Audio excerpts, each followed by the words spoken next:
मैंने कहा था उस समय भी नीति आयोग के जो मूल्यांकन का मापदंड है वो मापदंड सही नहीं है। सिवान में भी देखा है, वो पकड़ा है, उन्हीं के चेला चपाटी हैं, साथ में फोटो खिंचवाते थे, वो पकड़ा गया शराब के धंधा में। बिहार विधानसभा के पूर्व अध्यक्ष स्वर्गीय सदानंद सिंह के पुत्र और कांग्रेस पार्टी से बिहार विधानसभा के कहलगांव के पूर्व प्रत्याशी इंजीनियर शुभानंद मुकेश जदयू में शामिल हो गए हैं, जिससे एक बार फिर कांग्रेस को बड़ा झटका लगा है। वहीं मुकेश ने कहा कि मैं पितृ ऋण चुकाने के लिए जदयू में शामिल हुआ हूं।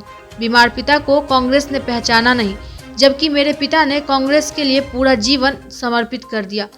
पिताजी जब बीमार हुए, कांग्रेस का कोई भी नेता उन्हें देखने तक नहीं आया, लेकिन मुख्यमंत्री नीतीश कुमार आगे आकर उनकी हर संभव मदद की। वहीं भभुआ विधानसभा के पूर्व प्रत्याशी शंभू सिंह पटेल ने भी जदयू का दामन थाम लिया है। हालांकि जदयू के राष्ट्रीय अध्यक्ष ललन सिंह और बिहार के मुख्यमंत्री नीतीश कुमार दोनों कांग्रेसी नेताओं का पटना के SK memorial hall Janata Dal United में स्वागत किया। तो इसलिए आज हम लोग को खुशी है कि शुभानंद मुकेश जी हम लोग के परिवार में शामिल हुए हैं। जनता दल बहुत पहले से इनकी आने का संकल्प था। अभी इन्होंने चर्चा की अंतिम समय में जब आरसीपी सिंह साहब अस्पताल गए उसकी बात। उसके पहले जब कहलगांव का जो बटेश्वर स्थान का उद्घाटन था, उस उद्घाटन के लिए माननीय मुख्यमंत्री जी को लेके हम लोग गए थे हेलीकॉप्टर से, और सदानंद बाबू की इच्छा थी कि उद्घाटन के बाद मुख्यमंत्री जी मेरे यहाँ 5 मिनट के लिए चाय पिए।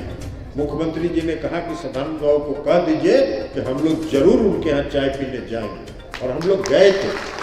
और उस समय भी उन्होंने कहा था कि शुभानंद की इच्छा है नीतीश जी कि आपके साथ काम करें, आपके नेतृत्व में काम करें। कई कारणों से नहीं हो पाया उस समय, नहीं तो अगर हो गया होता तो आज शुभानंद जी विधायक रहते। लेकिन चलिए, जो नियति ऊपर वाले की इच्छा जब होती है तभी ये होता है। इसलिए आज हम सब लोगों को खुशी है कि शुभानंद मुकेश जी वैसे नेता के नेतृत्व में आए जिन्होंने बिहार में परिवर्तन करके दिखाया। कोई ये सोचता भी नहीं था। उसके पहले बिहार 2005 नवंबर के पहले बिहार जो है, माननीय संजय झा जी भी जल संसाधन मंत्री हैं, आ गए हैं, इनका भी स्वागत करिए। तो उस समय कोई ये कल्पना नहीं कर सकता। देश के जिस कोना में चले जाइए, दुनिया के जिस कोना में चले जाइए, अगर आप कह देते गलती से कि हम बिहार से आए हैं तो लोग कहता था कि बीमारू राज्य से। ऐसी दुर्दशा कर दी थी लोगों ने 15 वर्षों में कि बिहार बीमारू राज्य के नाम से जाना जाता। और आज नीतीश कुमार जी के राज्य में बिहार एक हट्टा कट्टा और स्वस्थ बिहार बन के खड़ा है पूरे देश में। क्या परिवर्तन किया नीतीश कुमार? आज हमने सुबह अखबार में देखा कि शिक्षा के क्षेत्र में बिहार के 5 जिले जो हैं वो टॉप पर चले गए। दिन पहले 4 जिले और एक झारखंड का, और कुछ दिन पहले नीति आयोग ने एक रिपोर्ट दिया था, बड़ी हल्ला हो रहा था। मैंने कहा था उस समय भी नीति आयोग के जो मूल्यांकन का मापदंड है वो मापदंड सही नहीं है। नीति आयोग बिहार की तुलना करता है गुजरात, महाराष्ट्र, कर्नाटक के विकास के साथ। बिहार के विकास की अगर तुलना करनी है तो 2005 के पहले का बिहार और 2020 का बिहार का अगर तुलना करोगे, बिहार सर्वोच्च स्थान प्राप्त करेगा। बिहार सर्वोच्च स्थान प्राप्त। ये परिवर्तन करके किसको नहीं दिखाई पड़ता। आज वैसे राज्यों से आप तुलना कर रहे हैं, महाराष्ट्र से, जहां इंफ्रास्ट्रक्चर पहले से है, आधारभूत संरचना पहले से है। आप कर्नाटक से कर रहे हैं, जहां आधारभूत संरचना पहले से है, और उसकी तुलना आप बिहार में जो ढांचा नीतीश कुमार जी ने खड़ा किया है पिछले 15 वर्षों में, उससे आप उसकी तुलना करते हैं। उसकी तुलना नहीं हो सकती। शिक्षा के क्षेत्र में जो काम किया नीतीश कुमार जी ने, कोई साधारण काम है? असाधारण काम किया उन्होंने। महिला के सशक्तिकरण के क्षेत्र में जो उन्होंने काम किया, कौन सा ऐसा राज्य है इस देश में जहां 50% महिलाओं को पंचायती राज व्यवस्था में और 35% सरकारी नौकरी में आरक्षण की सुविधा प्राप्त है? कौन सा ऐसा राज्य,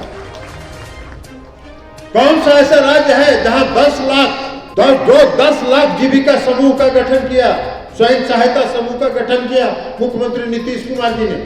आज करोड़ों महिलाएं ग्रामीण क्षेत्रों में उस जीविका समूह के माध्यम से अपने आप को स्वावलंबी बना रही हैं। कौन राज्य है जिसने महिला सशक्तिकरण की दिशा में काम किया?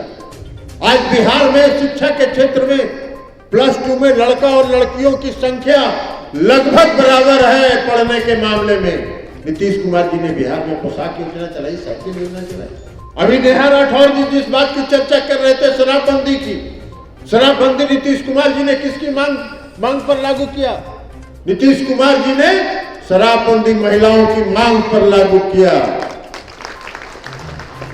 और बहुत हल्ला लोग मचा रहे हैं लोग, जो लोग इस धंधा में लगे हुए हैं और जिनके लोग इस धंधा में लगे हुए हैं, वही लोग शराबबंदी के खिलाफ बिहार में माहौल बना रहे हैं। बिहार में शराबबंदी नीतीश कुमार जी ने लागू किया है और शराबबंदी लागू रहेगा, ये संकल्प है। हाँ, जो धंधा करने वाले लोग हैं, गड़बड़ करने वाले हैं, वो पकड़ा रहे हैं, बहुत जगह पकड़ाए हैं। सिवान में भी देखा है को पकड़ा है, उन्हीं के चेला चपाटी हैं, उन्हीं के चेला चपाटी हैं, साथ में फोटो खिंचवाते थे, वो पकड़ा गया शराब के धंधा में। तो धन्यवाद लोगों के साथ रहिएगा और शराब की वकालत करिएगा तो पकड़ाएंगे। नीतीश कुमार जी के राज में न किसी को बचाया जाता है, न किसी को फंसाया जाता है, लेकिन जो गड़बड़ करेंगे वो पकड़ाएंगे। अब अभी बात कर रही थी नेहा राठौर की कि जो चौक चौराहे पर फूहड़ गाना बजता है उस पर प्रतिबंध लगना चाहिए। नेहा राठौर जी, आपको मालूम है मुख्यमंत्री नीतीश कुमार जी ने 2 पत्र लिखा है केंद्र सरकार को कि इस तरह के जितने सोशल मीडिया और जिस तरह के जितने भी चैनल्स हैं उस पर प्रतिबंध लगाना, जो अश्लीलता फैलाकर और जो हमारे आने वाले नौजवान का जो भविष्य है उसको खराब कर, ये और कुछ नहीं है, आने वाली पीढ़ी का भविष्य खराब कर रहे हैं।